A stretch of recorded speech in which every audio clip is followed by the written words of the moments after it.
We're Justin and Rebecca Klein. We have 4 children, and we're expecting number 5.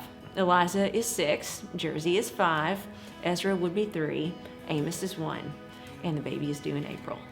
When Ezra was 2 months old, he passed away in his sleep, and no cause was ever found, and so the ruling was just fell into the category of SIDS.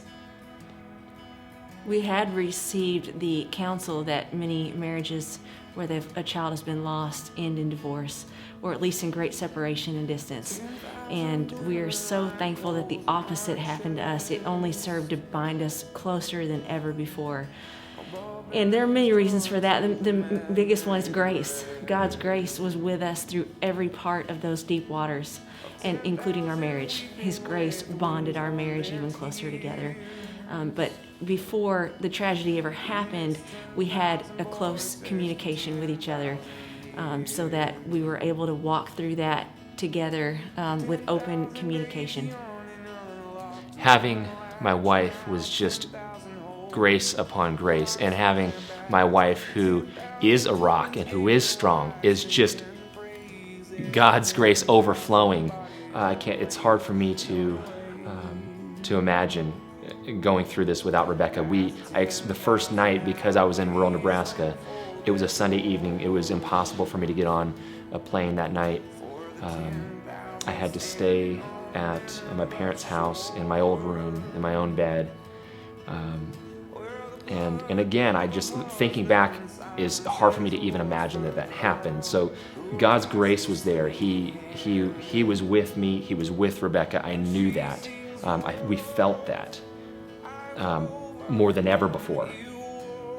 But I could not wait. I could hardly wait just to get back. In fact, when I arrived in Nashville, where I had parked my car at the airport, somebody had given Pastor Ted a ride to ride back with me, because I didn't think it would be good for me, and he didn't. We agreed it would not be wise for me to drive those 2 hours by myself, just because my mind was preoccupied. And I actually got pulled over for speeding because I just couldn't get home fast enough. When I saw Rebecca for the first time when we got home, I just remember we held each other and cried.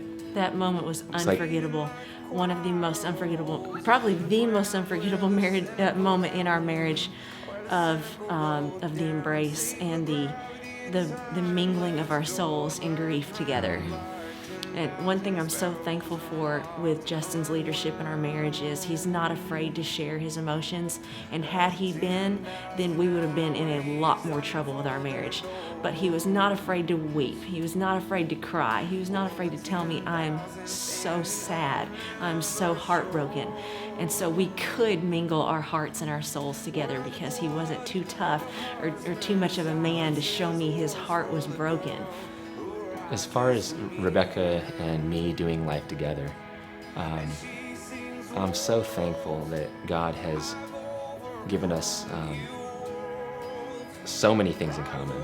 And there's just lots of things that we enjoy together, and it's just hard for me to imagine if we couldn't go through life and share our passions together. And there are going to be differences, because that's not going to be the situation for every couple. But I think you would agree with me that